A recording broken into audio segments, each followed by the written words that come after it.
Bonjour à tous et bienvenue sur boursicoté.com pour cette nouvelle analyse technique du CAC 40 en point matinal avec une zone des 7090 points qui semble confirmée en tant que résistance majeure. Puisqu'après avoir buté sur cette zone la séance précédente, on a ouvert à proximité de celle-ci pour venir au final affaiblir la tendance dans un contexte qui reste pourtant positif, puisque suite aux dernières déclarations de Jérôme Powell et du statu quo de la Banque centrale d'Angleterre, les marchés commencent à croire à une stabilisation ce qui concerne les taux.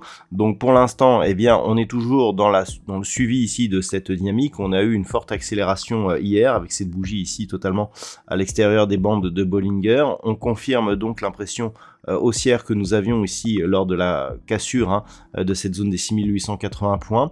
L'objectif du jour sera d'observer si cette zone des 7090 points lâche au profit d'un retour ici sur cette zone majeure en termes de tendance court terme des 7175 points.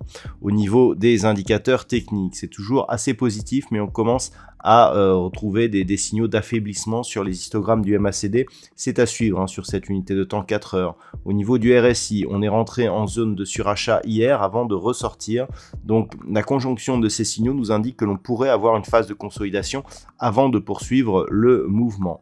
Donc par rapport à cela, je dirais que en termes de niveau, le niveau ici des 7050 points va être intéressant puisque tant que l'on est au-dessus de celui-ci, on reste sur une dynamique potentiellement forte de cassure de cette zone des 7090 points au profit donc d'un objectif à 7175. Même si on cassait la zone des 7050 points, le fait de revenir ici sur cette zone des 6950 affaiblirait certes la dynamique qui a été impulsée ici par ce mouvement, mais sans pour autant marquer un signal de retournement puisqu'on serait ni plus ni moins que sur la continuité d'un signal haussier avec donc une zone de résistance qui se transforme en support et un contact si cette baisse se faisait dans la journée sur la moyenne mobile 20 exponentielle. Ce n'est que sous cette zone des 6950 points que l'on aurait vraiment des premiers signaux de retournement.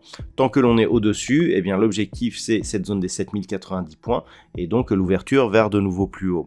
Au niveau du palmarès des valeurs, alors le marché est assez divisé. On a des hausses qui sont assez intéressantes, comme par exemple Worldline qui gagne 4,10%, Alstom plus 3,22%, Téléperformance plus 3,16%. Derrière, Kering et Eurofins Scientifique sont autour de 2% de progression. Au niveau des plus fortes baisses, on retrouve AXA, moins 3,79%. Puis derrière, nous avons Orange, moins 0,98%. Derrière, Total Energy, Sanofi ou Safran sont sur des baisses inférieures. La journée sera marquée par d'autres diffusions macroéconomiques, notamment celle d'Apple qui a priori sont décevantes. La journée sera aussi marquée par la macroéconomie puisqu'aujourd'hui, même s'il n'y a pas de statistiques majeures en Europe ce matin, nous en aurons cet après-midi, puisqu'à partir de 13h30, nous aurons les salaires horaires moyens donc du côté des États-Unis, mais surtout le NFP, donc les créations d'emplois dans le secteur non agricole, ainsi que le taux de chômage. À 14h45, nous aurons les PMI au service, et puis à 15h, nous aurons l'indice PMI non manufacturier de l'ISM. Voilà donc ce que l'on peut dire pour aujourd'hui. Je vous souhaite donc une bonne journée. On se donne rendez-vous pour le Trading Live qui démarrera entre 13h et 13h15 ce matin. Je vous souhaite une bonne séance. Donc rendez-vous au Trading Live ou dès ce soir pour toutes les autres analyses techniques du site boursicoté.com.